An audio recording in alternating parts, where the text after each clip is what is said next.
കൊല്ലം ജില്ലയിൽ പൂതക്കുളം ബ്ലോക്ക് മരം നന്ദനത്തിൽ R ലാലിൻ്റെ 5 acre ഭൂമി ബഹുവിള കൃഷിയുടെയും പ്രകൃതി സൗഹൃദ കൃഷിയുടെയും ഉദാത്ത മാതൃകയാണ്.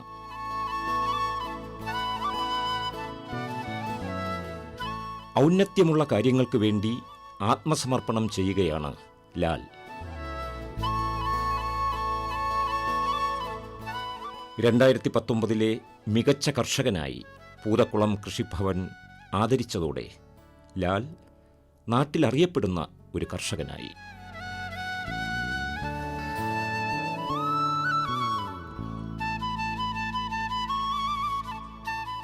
സർക്കാർ സബ്സിഡിയോടെ നിർമ്മിച്ചിട്ടുള്ള മഴമറയ്ക്കുള്ളിൽ നിലത്തും പന്തൽ കെട്ടിയും നിരവധി പച്ചക്കറി ഇനങ്ങൾ ഇവിടെ വളർത്തിയിരിക്കുന്നു.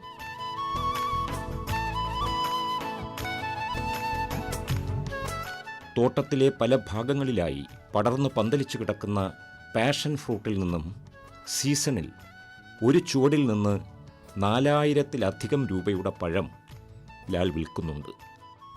വാട്ടരോഗമാണ് പാഷൻ ഫ്രൂട്ടിനെ ബാധിക്കുന്ന പ്രധാന രോഗം. ഇലകൾ പെട്ടെന്ന് തന്നെ വാടി ഉണങ്ങിപ്പോകുന്നതാണ് ലക്ഷണം. ഇറ്റാലിയൻ വംശജനായ പാഷൻ ഫ്രൂട്ടിന് നല്ല വലിപ്പവും കട്ടിയുള്ള പുറന്തോടുമാണുള്ളത്. നല്ല മധുരവും രുചിയുമുണ്ടെങ്കിലും സത്ത് കുറവാണ്.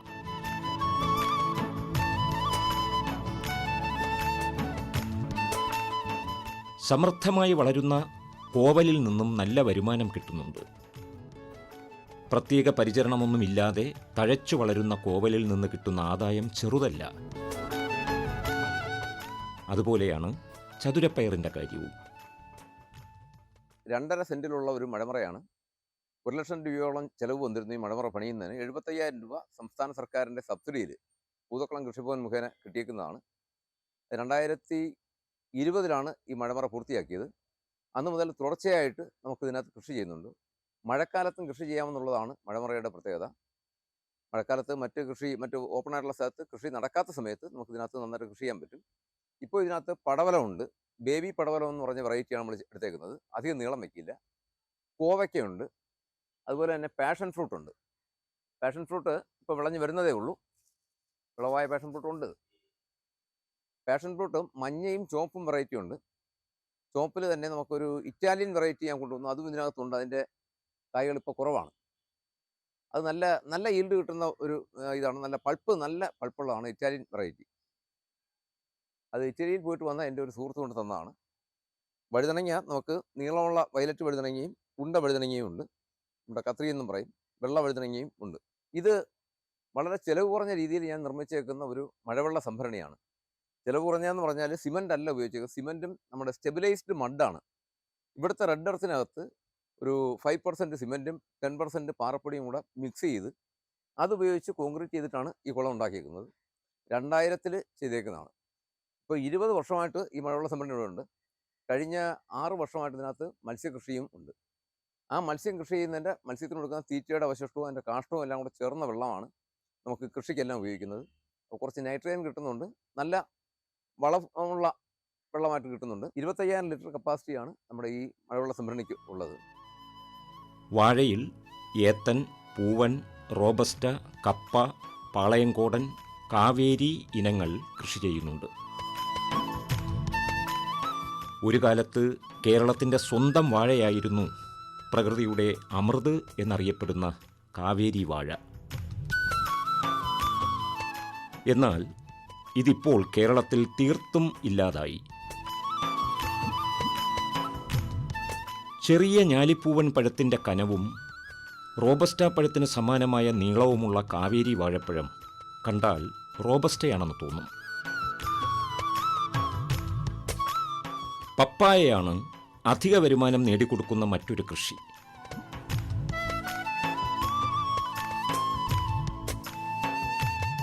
കേരളത്തിൽ കാർഷിക സംരംഭം എന്ന നിലയിൽ ചെയ്യാവുന്ന ഒന്നാണ് പപ്പായ കൃഷി.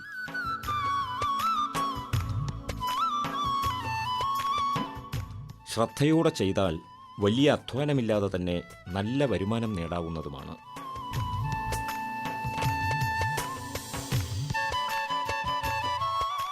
പപ്പായയ്ക്ക് പ്രാദേശികമായി പ്രിയമേറുന്നു എന്ന തിരിച്ചറിവാണ് ലാലിനെ റെഡ് ലേഡി പപ്പായ കൃഷി ചെയ്യാൻ പ്രേരിപ്പിച്ചത്.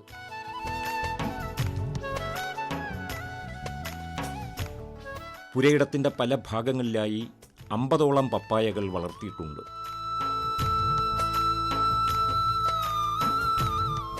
സാധാരണ നിലയിൽ 2 കിലോയിലധികം തൂക്കം വരുന്ന പഴങ്ങൾ കിട്ടും. രാസവളം ചേർക്കാത്തതിനാൽ മധുരവും കൂടും. ഇത് നമ്മുടെ സപ്പോട്ട മരമാണ്. ഇപ്പോൾ ഏതാണ്ട് 10 വർഷത്തോളം പ്രായമുള്ള തൈയാണിത്. ഇതിൽ വർഷത്തിൽ ഏതാണ്ട് എല്ലാ സമയവും കായുണ്ടാവും. വിളഞ്ഞു വരുന്ന കായ പറിക്കുമ്പോഴേക്കും പുതിയ കായ നമുക്ക് പരുവമായി വരും. എല്ലാ വീട്ടിലും ഒരു സപ്പോട്ടയെങ്കിലും ഉണ്ടെങ്കിൽ നമുക്ക് ആവശ്യത്തിനുള്ള സപ്പോട്ട കായ കിട്ടുമെന്ന് മാത്രമല്ല, അത്യാവശ്യം നമുക്ക് വിൽപ്പനയ്ക്കുള്ള കായും കിട്ടും. ഈ ഒരു മരത്തിൽ നിന്ന് ഈ വർഷം നമുക്കിപ്പോൾ 2000 രൂപയുടെ സപ്പോട്ടക്ക വിറ്റിട്ടുണ്ട്. കിലോയ്ക്ക് ഏതാണ്ട് ആവറേജ് 100 രൂപ നമുക്ക് കിട്ടുന്നുണ്ട്. വിപണിയിൽ തന്നെയാണ് കൊടുക്കുന്നത്. ഇവിടെ വന്നും ആൾക്കാർ കൊണ്ടുപോകുന്നുണ്ട്. ഇപ്പോൾ ഒരു സീസൺ കഴിഞ്ഞ് നിൽക്കുന്നു, കുറച്ച് കായനി ബാലൻസ് ഉണ്ട്. എലിയും വവ്വാലിൻ്റെ ശല്യം ഉള്ളതുകൊണ്ട് ഒരു വലിപ്പം ആകുമ്പോഴേക്കും നമ്മൾ കവർ ചെയ്ത്, ഞാൻ അങ്ങനെയാണ് ഇതിപ്പോൾ കവറിട്ട് നിർത്തിയേക്കുന്നത്. കവറിട്ട് നിർത്തിയിരുന്നാൽ നമുക്ക് വിളഞ്ഞാൽ അധികം നഷ്ടം വരാതെ കിട്ടും. ഹൈബ്രിഡ് ഇനമായ വെള്ളഞ്ഞാവൽ 1 വർഷം പ്രായമായപ്പോൾ കായ്ച്ചു തുടങ്ങിയ മുള്ളാത്ത, നിറയെ കായ്കളുള്ള കുരുവില്ലാത്ത തായ്ലാൻഡ് പേര, നാരുകളാൽ സമൃദ്ധമായ ബെയർ ആപ്പിൾ, പീനട്ട് ഫ്രൂട്ട്, ഒടിച്ചുകുത്തി നാരകം, ചൈനീസ് വംശജനായ ബുഷ് ഓറഞ്ച് തുടങ്ങിയവയും വരുമാനദായകമായി ലാലിൻ്റെ തോട്ടത്തിലുണ്ട്. ഇത് ബുഷ് ഓറഞ്ചാണ്. ഇതിൻ്റെ കായ നമുക്ക് കട്ടൻ ചായയിൽ പിഴിഞ്ഞൊഴിച്ച് കഴിക്കാൻ, നാരങ്ങ ഒഴിക്കുന്നവണക്ക് കഴിക്കാൻ നല്ല ടേസ്റ്റാണ്, നല്ല ഫ്ലേവറാണ്. പുളി കൂടുതലാണ്, അച്ചാറിടുന്നതിന് നല്ലതാണ്. ജ്യൂസ് നല്ല ഫ്ലേവറോടുകൂടിയുള്ള ഓറഞ്ച് ജ്യൂസ് നമുക്ക് കിട്ടും. ഏത് സമയവും ഇതിനകത്ത് കായ ഉണ്ടാവും, ചെറുതാണെന്നേ ഉള്ളൂ. ഇതിപ്പോൾ കഴിഞ്ഞ ഈ ഒരു വർഷം നമുക്ക് ജനുവരി തൊട്ട് ഞാൻ ഏതാണ്ട് 1000 രൂപയുടെ നാരങ്ങ ഇത് വിപണിയിൽ കൊടുത്തിട്ടുണ്ട്. ഇതിനകത്ത് ഓറഞ്ച് കൊടുത്തിട്ടുണ്ട്. കിലോയ്ക്ക് ആവറേജ് 50 രൂപ വെച്ച് ഇതിന് നമുക്ക് കിട്ടുന്നുണ്ട്. ഒരു വീട്ടിൽ ഒരു തൈ ഉണ്ടെങ്കിൽ നമുക്ക് അത്യാവശ്യം ഒരു ചായ എടുക്കുന്നതിന് അല്ലെങ്കിൽ ജ്യൂസ് എടുക്കുന്നതിനൊക്കെ പറ്റിയ ഒരു ചെടിയാണത്. Vietnam early പ്ലാവുകളും ലാലിൻ്റെ തോട്ടത്തിലുണ്ട്.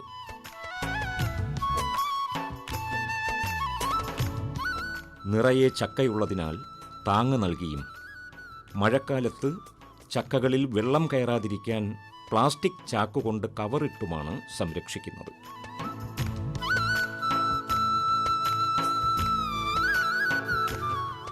കൃഷിക്ക് സ്വന്തമായി തയ്യാറാക്കുന്ന ജൈവവളമാണ് ഉപയോഗിക്കുന്നത്.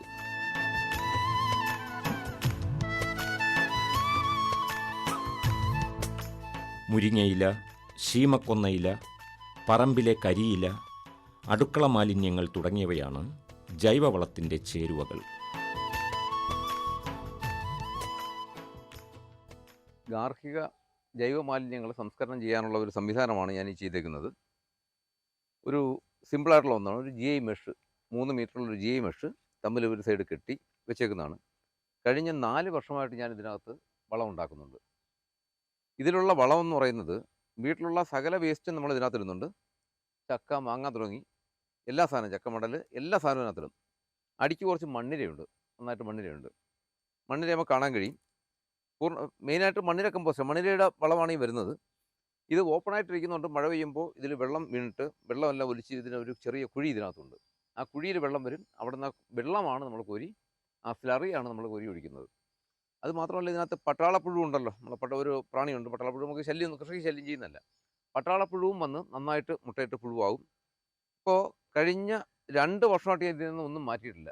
കംപ്ലീറ്റ് പൊടിഞ്ഞ് താഴെ വീഴും, അല്ലെങ്കിൽ വെള്ളമായിട്ട് മാറും. 2 ദിവസം കൊണ്ട് ഈ മേളിലിപ്പം ഉയർന്നു നിൽക്കുന്നത്, ഇന്നലെ ഒരു വലിയ ചക്ക ഇതിനകത്തിട്ടിട്ടുണ്ട്, പഴുത്ത് വീണ ഒരു ചക്ക ഇട്ടിട്ടുണ്ട്. ആ ചക്ക ഒന്ന് തവിയാനുള്ള താമസമാണ്, അല്ലെങ്കിൽ ഇത് താന്ന് ഓരോ ദിവസവും ഇത് താന്ന് പോകും. വീണ്ടും ഉള്ള വേസ്റ്റ് ഇടാം. അപ്പോൾ ഇന്നത്തെ വേസ്റ്റ് ഞാൻ ഇതിനകത്ത് ഇട്ടിട്ടുണ്ട്. ഇട്ടിട്ട് അതിൻ്റെ മേളിൽ ഒരല്പം കരിയിലിട്ടേക്കുന്നത് മാത്രമാണ് ഈ കാണുന്നത്. ഏറ്റവും നല്ല മണ്ണിര കമ്പോസ്റ്റ് നമുക്ക് ഇതിനകത്ത് കിട്ടുന്നത്. ഞാൻ മണ്ണിര കമ്പോസ്റ്റ് ആദ്യം മേടിച്ച് കൃഷിക്ക് ഉപയോഗിക്കുമായിരുന്നു. ഇതിലുള്ള വെള്ളം ഒഴിച്ചു കഴിഞ്ഞാൽ കൃഷിക്ക് ഏറ്റവും നല്ലതാണ്. ഇതിനകത്ത് നമുക്ക് അധികമായിട്ട് ഞാൻ ചേർക്കുന്നത് മൈക്രോ ന്യൂട്രിയൻസ് കൊണ്ടുവന്ന് കുറച്ച് ഈ വെള്ളത്തിനോടൊപ്പം കലക്കിയിട്ടാണ് കോരി ഒഴിക്കുന്നത്. ഇവിടുത്തെ വാഴയ്ക്കും മറ്റ് കൃഷിക്കെല്ലാം തന്നെയും പ്രധാനമായിട്ടും ഉപയോഗിക്കുന്ന വളം ഇത് തന്നെയാണ്. അതുപോലെ തന്നെയാണ് ഈ കാണുന്ന ജൈവ കമ്പോസ്റ്റിംഗ് ആണ്. ഈ വാഴയുടെ വേസ്റ്റും മറ്റെല്ലാ വേസ്റ്റും, പുല്ല് എത്തുന്നതും എല്ലാം ഇവിടെ കൂട്ടിയിടും. അതിൽ നിന്ന് കുറച്ച് വാരി വേസ്റ്റ് ഇട്ടതിൻ്റെ മുകളിൽ ഒന്ന് മൂടി വയ്ക്കും. ഇത്രയേ ഉള്ളൂ ഇതിൻ്റെ വളം ഉണ്ടാക്കുന്ന രീതി. വളരെ സിമ്പിൾ, വലിയ മണമൊന്നുമില്ല. കാരണം ഇത് എയറോബിക്കാണ്, കംപ്ലീറ്റ് എയർ വരുന്നതുകൊണ്ട് നമുക്ക് തൊട്ടടുത്ത് നിന്നിട്ടും ആർക്കും മണം അനുഭവപ്പെടുന്നില്ല. പൂതക്കുളം കൃഷിഭവന്റെ എല്ലാവിധ ഉപദേശ നിർദ്ദേശങ്ങളും സഹായങ്ങളും കൃത്യമായി ലാലിന് ലഭിക്കാറുണ്ട്. പ്രധാനമായിട്ടും ജൈവ വളങ്ങൾക്ക് പ്രാധാന്യം നൽകിയുള്ള ഒരു കൃഷിരീതിയാണ് അദ്ദേഹത്തിൻ്റെ ഈ കൃഷിയിടത്തിൽ അദ്ദേഹം അവലംബിച്ചു വരുന്നത്. 1.25 ഏക്കറോളം വരുന്ന സ്ഥലത്ത് വിവിധ ഇനം പഴവർഗ്ഗങ്ങളും പച്ചക്കറികളും കുരുമുളകും ഒക്കെ സമൃദ്ധമായിട്ട് അദ്ദേഹം കൃഷി ചെയ്യുന്നു. ട്രൈക്കോഡർമ, സ്യൂഡോമോണാസ്, ബിവേറിയ തുടങ്ങിയ ജൈവ ജീവാണു കീട നിയന്ത്രണ മാർഗങ്ങൾ ഉപയോഗപ്പെടുത്തിക്കൊണ്ടാണ് പൂർണ്ണമായും അദ്ദേഹം കൃഷി ചെയ്യുന്നത്. രാസവളങ്ങളും രാസ കീടനാശിനികളും പൂർണ്ണമായും ഒഴിവാക്കിക്കൊണ്ട് ജൈവവളങ്ങൾക്ക് പ്രാധാന്യം നൽകിയുള്ള ഒരു കൃഷിരീതിയാണ്. പച്ചക്കറി കൃഷി നടത്തുന്നതിനായിട്ട് ഒരു റെയിൻ ഷെൽട്ടർ അദ്ദേഹം ഇവിടെ സ്ഥാപിച്ചിട്ടുണ്ട്. അതുകൂടാതെ തന്നെ കുരുമുളക് കൃഷി ഒരു പ്രധാന മേഖലയായിട്ട് അദ്ദേഹം കാണുന്നു. ചെറിയൊരു മത്സ്യക്കുളം അദ്ദേഹം ഈ കൃഷിയിടത്തിൽ ഒരുക്കിയിട്ടുണ്ട്. അതിൽ നിന്നുള്ള വെള്ളവും ഈ കൃഷിക്ക് വേണ്ടി ഉപയോഗപ്പെടുത്തുന്നുണ്ട്. അപ്പോൾ അത്തരത്തിൽ ഒരു സമ്മിശ്ര കൃഷിയിടമായിട്ട് ഈ ഒരു കൃഷിത്തോട്ടം അദ്ദേഹം പരിപാലിച്ചു വരികയാണ്. റംബുട്ടാൻ, അബിയു, ഡ്രാഗൺ ഫ്രൂട്ട് തുടങ്ങിയ വിദേശ ഇനം പഴങ്ങളും അദ്ദേഹത്തിൻ്റെ ഈ കൃഷിയിടത്തിൽ സമൃദ്ധമായിട്ട് വളരുന്നു. ഇത്തരത്തിൽ മറ്റ് പഞ്ചായത്തിലെ മറ്റ് കർഷകർക്കും യുവാക്കൾ ഉൾപ്പെടെയുള്ള കർഷകർക്ക് മാതൃകയായിട്ടുള്ള പ്രവർത്തനങ്ങളാണ് അദ്ദേഹം ഈ കൃഷിയിടത്തിൽ അനുവർത്തിച്ചു വരുന്നത്. സർക്കാർ ഫാമിൽ നിന്നും വാങ്ങിയ 25ഓളം നാടൻ കോഴികളുടെ പരിപാലനവും ലാലിന് ദൈനംദിന വരുമാനം നൽകുന്നു. ഗ്രാമശ്രീ ഇനത്തിൽപ്പെട്ട 25 കോഴികളാണ് വളർത്തുന്നത്. ഇപ്പം മുട്ടയിട്ട് തുടങ്ങിയിട്ടുണ്ട്. നമ്മുടെ സർക്കാരിൻ്റെ ഒരു ഫാം കൊട്ടിയത്തുണ്ട്, അവിടെ നിന്നാണ് കോഴിക്കുഞ്ഞുങ്ങളെ വാങ്ങി വന്നത്. എന്തായാലും നല്ല രീതിക്ക് വളരുന്നുണ്ട്. 3 മാസമായതേ ഉള്ളൂ. മുട്ടയിട്ട് തുടങ്ങി, 1-2 മുട്ട ഇടുന്നുണ്ട്. നേരത്തെ കൂടുതൽ കോഴി ഉണ്ടായിരുന്നു, 65 കോഴികളും 50 താറാവും, ഇതിന് മുകളിൽ ആടുകളും ഉണ്ടായിരുന്നു, 10-20 ആടുകളും ഉണ്ടായിരുന്നു. അത് കൂടുതൽ സമയം കൃഷിയിലേക്ക് നമുക്ക് ശ്രദ്ധ കൊടുക്കാൻ പറ്റാത്തൊരവസ്ഥ വന്നപ്പോഴാണ് അവയെ ആടും കോഴിയും താറാവും എല്ലാം മതിയാക്കിയത്. ഇപ്പോൾ വീണ്ടും കുറച്ച് കോഴിവളം വാങ്ങാനായിട്ട് കൊട്ടിയെത്തി ചെന്നപ്പോൾ കോഴിക്കുഞ്ഞിനെ കണ്ടപ്പോൾ മനസ്സ് വീണ്ടും ഒന്ന് കുറച്ച് കുഞ്ഞുങ്ങളിരിക്കട്ടെ എന്ന് വെച്ചു. ലാലിൻ്റെ മറ്റൊരു വിദേശ പഴവർഗ്ഗ വിളയാണ് ഡ്രാഗൺ ഫ്രൂട്ട്.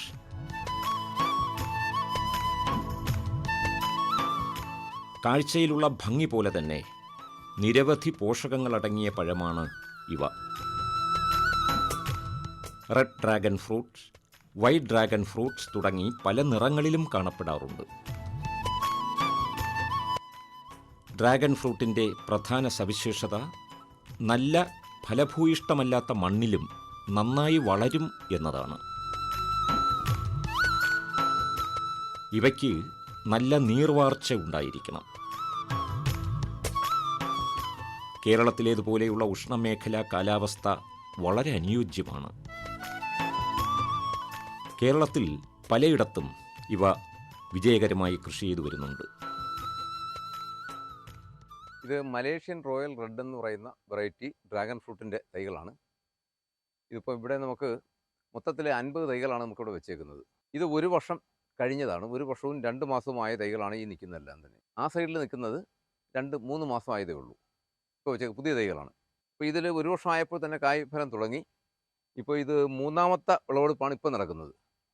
ഈ വിളവെടുപ്പ് ഇപ്പോൾ കഴിഞ്ഞു. ഇനിയിപ്പോൾ അടുത്തത് പുതിയ കായ വരുന്നത് ഒരു 10 ദിവസം കൊണ്ട് നമുക്ക് കായകൾ കിട്ടും. ഇതിൻ്റെ കളറ് ഈ ബോഡിക്ക് മാത്രമല്ല, ഇതിൻ്റെ ഈ വിങ്സ്, ചിറകിനും അതിനുകൂടി കളറ് കയറണം. അതാണ് അതിൻ്റെ ശരിക്കുള്ള പാകം. ഇത്രയും ആകുന്നതിന് മുമ്പ് പറിച്ചാലും ഇരുന്ന് കളർ വരും, പക്ഷേ അകം പഴുക്കില്ല. വിദേശ പഴവർഗ്ഗങ്ങളിൽ റംബൂട്ടാനാണ് ലാലിൻ്റെ മറ്റൊരു വരുമാന സ്രോതസ്. N18, Caesar, C35, school boy, നാടൻ എന്നീ ഇനങ്ങളാണ് ഇവിടെ കൃഷി ചെയ്തിട്ടുള്ളത്. അധ്യാപികയായിരുന്ന ഭാര്യ ഗീതയുടെ എല്ലാവിധ സഹായവും കൃഷിയിൽ ലാലിനുണ്ട്. കുട്ടിക്കാലം മുതൽ തന്നെ കൃഷി കണ്ടും അത് നല്ലപോലെ പരിചരിച്ചും ഒക്കെ വളർന്ന ഒരു ഫാമിലിയിലുള്ള ഒരു കുട്ടിയാണ് ഞാൻ. എൻ്റെ അപ്പൂപ്പനും അമ്മൂമ്മയൊക്കെ നല്ലപോലെ കൃഷി ചെയ്യുന്ന നല്ല കർഷകരായിരുന്നു. പിന്നെ ഇവിടെ പഠിത്തമൊക്കെ കഴിഞ്ഞ് കല്യാണമൊക്കെ കഴിഞ്ഞ് വന്നപ്പോഴും ഹസ്ബൻഡ് ഫാമിലിയിലും കൃഷി അവർ നന്നായിട്ട് ചെയ്യുന്നുണ്ടായിരുന്നു. പിന്നെ ഹസ്ബൻഡ് റിട്ടയർ ആയ ശേഷം ഞങ്ങളും നല്ലപോലെ കൃഷിയൊക്കെ ചെയ്തു തുടങ്ങി. വീട്ടാവശ്യത്തിനുള്ള പച്ചക്കറികളും പഴവർഗ്ഗങ്ങളും എല്ലാം ഉള്ള സ്ഥലത്ത് പറ്റുന്ന പോലെ നമ്മൾ തന്നെ ചെയ്തു വന്നു. അത് കഴിഞ്ഞപ്പോഴത്തേക്കും നല്ല വിളവ് കിട്ടിക്കഴിഞ്ഞപ്പോഴത്തേക്കും അധികം വരുന്ന വിളവുകളൊക്കെ നമ്മൾ VFCKയുടെ ചാത്തന്നൂരുള്ള സെൻറ്ററിലും കല്ലുവാതുക്കലും കൊടുക്കുന്നുണ്ട്. പുത്തനാശയങ്ങൾ കണ്ടെത്തുകയും അവ ശാസ്ത്രീയമായി നടപ്പാക്കുകയും ചെയ്താൽ ഏത് രംഗത്തും വിജയം ഉറപ്പാണെന്ന് വിശ്വസിക്കുന്ന ഒരു കർഷകനാണ് ലാൽ. പാഴ്മരങ്ങളിൽ കുരുമുളക് കയറ്റുന്ന പരമ്പരാഗതമായ രീതിക്ക് പകരം ആദ്യം PVC പൈപ്പുകളിലും പിന്നീട് ആസ്ബസ്റ്റോസ് പൈപ്പുകളിലും കുരുമുളക് വള്ളികൾ കയറ്റിവിട്ടായിരുന്നു പരീക്ഷണം. ആസ്ബസ്റ്റോസ് പൈപ്പുകളിൽ കുരുമുളക് വളർത്താൻ തുടങ്ങിയതോടെ വളം കൃത്യമായി ചെടികൾക്ക് കിട്ടുകയും വെയിൽ ആവശ്യാനുസരണം ലഭിക്കുകയും ചെയ്യുന്നതിനാൽ നല്ല വിളവും ലഭിക്കുന്നുണ്ട് എന്നാണ് ലാൽ പറയുന്നത്. ഇവിടെ പൈപ്പിൽ ആണ് നമ്മൾ കുരുമുളക് കൃഷി ചെയ്തേക്കുന്നത്. പന്നിയൂറിൻ്റെ 2 എന്ന വെറൈറ്റിയും കരിമുണ്ടയുമാണ് കൃഷി ചെയ്തേക്കുന്നത്. കരിമുണ്ട ഷെയ്ഡ് വരുന്ന ഭാഗത്ത് കരിമുണ്ടയും നല്ല വെയിൽ കിട്ടുന്നിടത്ത് പന്നിയൂറുമാണ് കൃഷി ചെയ്തേക്കുന്നത്. ഇത് ആസ്ബറ്റോ സിമെൻറ്റ് പൈപ്പാണ് ഉപയോഗിച്ചിരിക്കുന്നത്.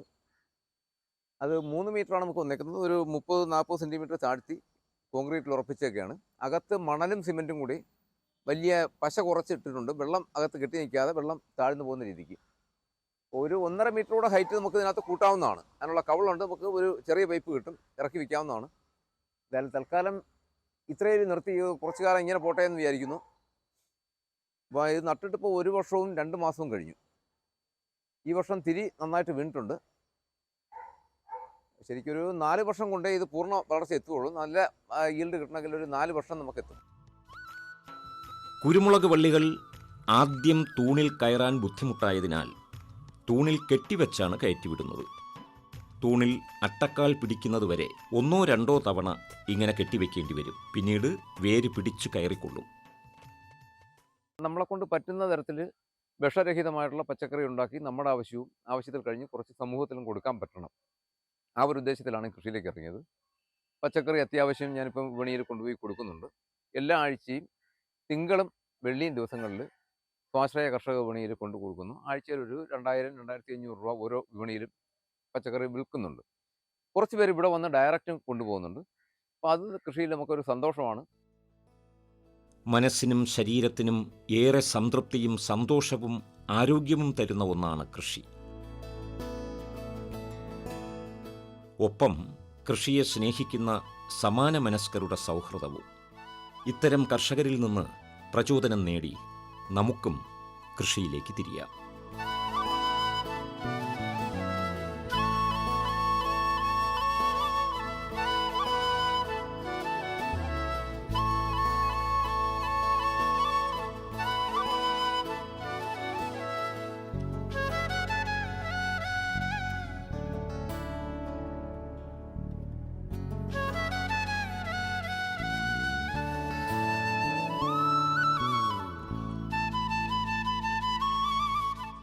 കൃഷി ദർശൻ പരിപാടിയെക്കുറിച്ചുള്ള നിങ്ങളുടെ അഭിപ്രായങ്ങളും നിർദ്ദേശങ്ങളും ഞങ്ങളെ അറിയിക്കുക.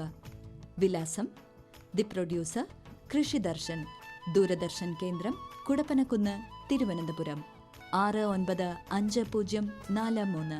ഫോൺ 0471 27318770. Email ddkrishitvm@gmail.com.